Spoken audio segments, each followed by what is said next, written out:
All right, let's swing into the creation of your music now, because again, you are from New Mexico, which really you said so yourself, not really that far from the Texas border. Mhm. But now you've played all over the world too. You have Nashville experience also, which we'll talk about a little bit later. I'm curious how Texas has kind of, um, I don't want to say dominated. That's probably not the right word, but kind of invaded your sound. Like what what role has Texas served in your sound to date?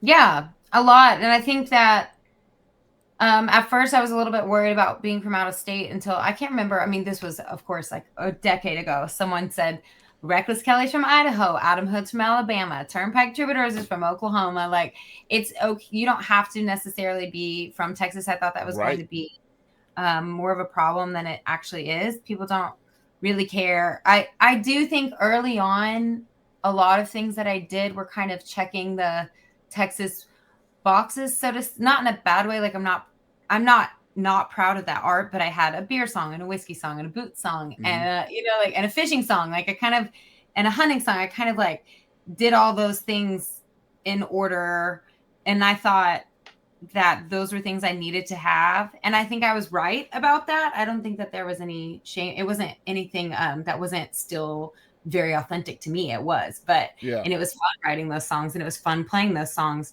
But now it's so crazy because now the genre, I think, has kind of proven that you can write whatever you want, really. You can be a little more rock, which I've Mm-hmm. done with my records. You can be more songwritery, which I did with my last record, I believe, and then the one coming up, I'm doing like a kind of a Spanish, even more of a Spanish influence on this one.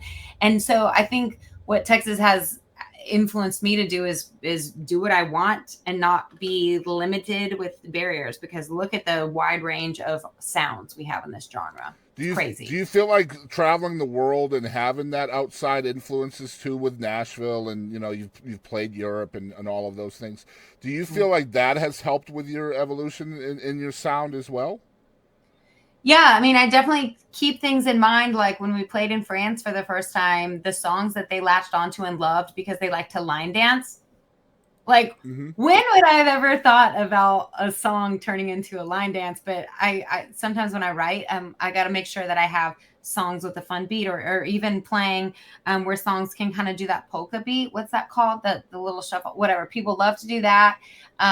People love to dance all over the world, but especially in Texas.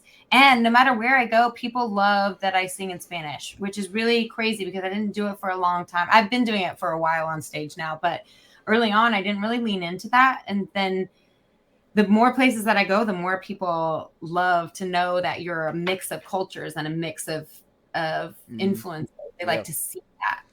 And I know you're a very strategically based girl too. So, like, how often, like, how much time do you spend really thinking about, the polka, the Spanish side, the bilingual side of your music, just creating these new vibes within your sound? Like, how much time goes into the strategy behind that?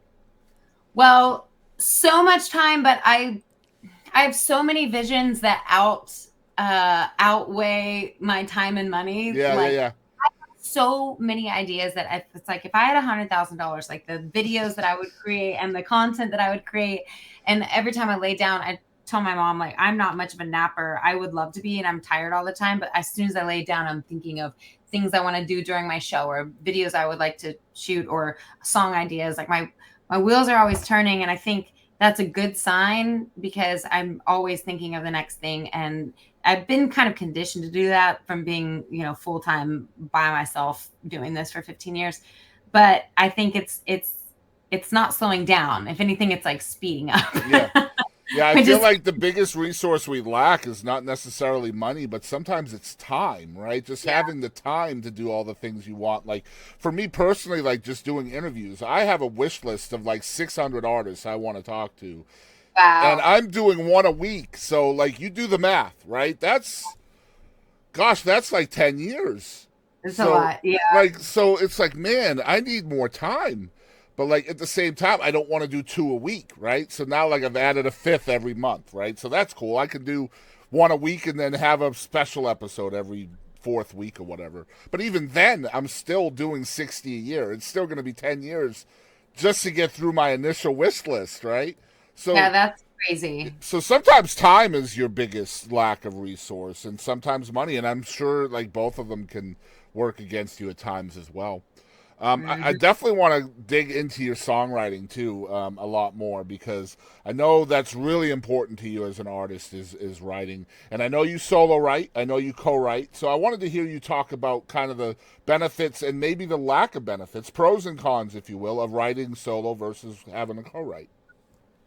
Yeah, my producer really likes songs that I write by myself, because I tend to write things that are really real to me and they come effortlessly out. And those are kind of the ones that resonate the most with people.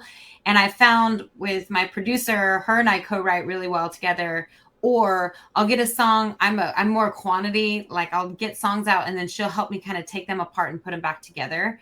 And I think that for me, if you're a songwriter, that a lot of songwriters come with songs that are completely done. I don't really, and they need a little bit of polishing and rearranging. And so if you can find somebody that can take something and objectively whatever, look at it and see what it's lacking and what it's missing and where it needs fixing, that has been the best thing for me, has been teaming up with Rachel Loy.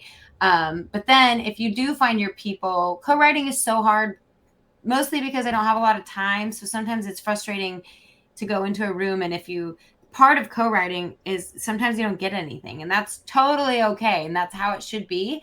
But when you're super limited on time, sometimes I'll get really in my head about co-writing. And but if you find your people, like I found Helene Cronin, and somebody, Scott Sean White, told me that I should look her up, and her and I write really well together, and we've written a bunch of songs that I absolutely love. And so, finding that person that understands you and doesn't push you. I wrote in Nashville for a long time, and sometimes people just really want to write what's popular now, no matter what you say. And like, I want this record to sound like Billy the Kid is riding through the desert. And then they just can't help it. They have to write that pop country sound. And I would get so frustrated there. So sometimes, sometimes it's worth seeking out a co-writer, and sometimes it's just fine doing it yourself, I think, or find your people. I love that, and you mentioned that you're leading me right into my next question. So thanks for the segues.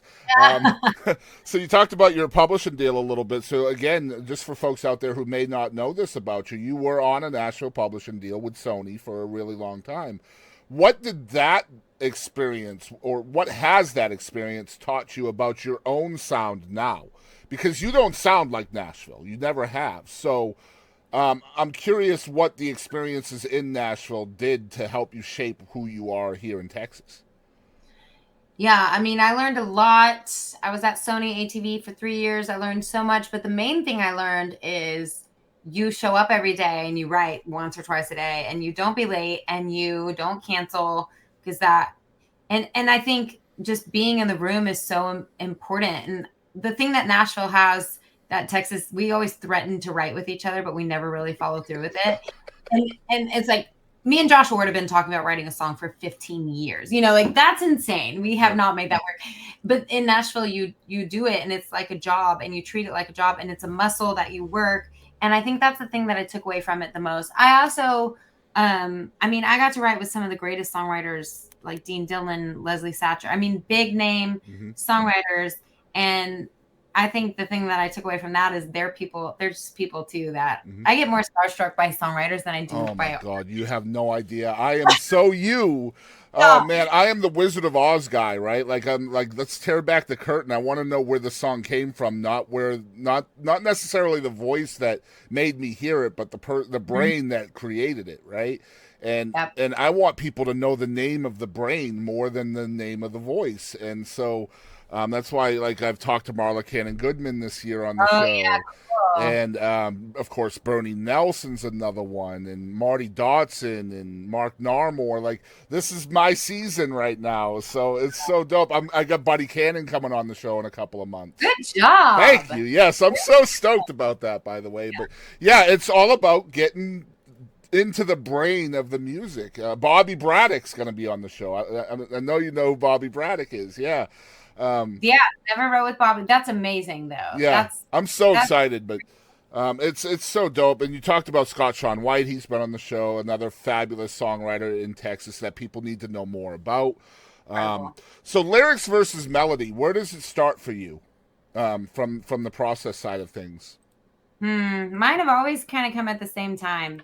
It's super weird. I wish sometimes people will give me lyrics and say, "Can you turn this into a song?" And that is so tough for me. I bet there's a lot of people that are really good at that. I'm not. I kind of have to have them both flow out at the same time. And even when I'm in the shower driving or something, I'm usually doing the melody and the words at the same time. Are you hearing melodic structure in conversation sometimes? Mm. I don't know about that as much as whenever I'm writing, I'm definitely thinking of the line that's going to rhyme with it while I'm writing. So while I'm writing line one, I'm thinking about line three, and while I'm writing line two, I'm thinking about line four. I'm always thinking of structure while I'm writing. Maybe But not as only much. while you're writing, but not like in just real life. You're in Walmart, you're not thinking of that kind of stuff, right? No, I mean, I don't know. I feel like I'm always thinking about songs. That's probably a lie. I told my podcast producer the other day, and it really resonated with him. He had no idea that this was even possible, but I can write while I'm on stage. I can write another song in my head while I'm playing a different song. Wow, that's insane. That's actually Yeah. cool. But yeah, I've talked to songwriters where literally like they'll be at a baseball game and they're creating a score for the baseball game while they're watching the game. Like it's just Wow. incredible stuff, man. I I just drink to do that. what did you say? I drink too much to do that. I'm like finding the wine bar at the Yeah, yeah, baseball yeah. game.